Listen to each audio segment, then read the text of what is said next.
أعوذ بالله من الشيطان الرجيم بسم الله الرحمن الرحيم۔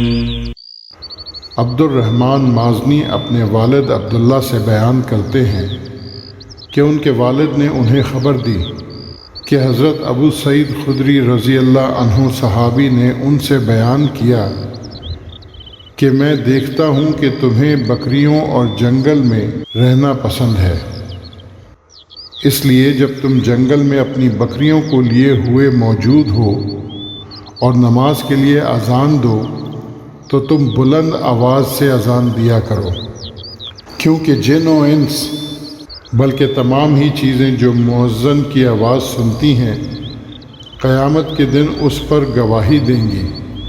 حضرت ابو سعید رضی اللہ عنہ نے فرمایا کہ یہ میں نے نبی کریم صلی اللہ علیہ وسلم سے سنا ہے۔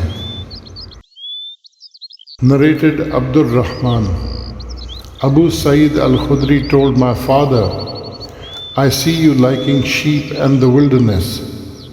So whenever you are with your sheep or in the wilderness and you want to pronounce adhan for the prayer, raise your voice in doing so.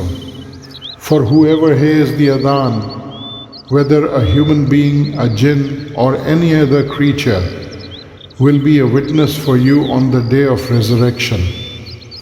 Abu Sa'id added, I heard it from Allah's Messenger, peace be upon him.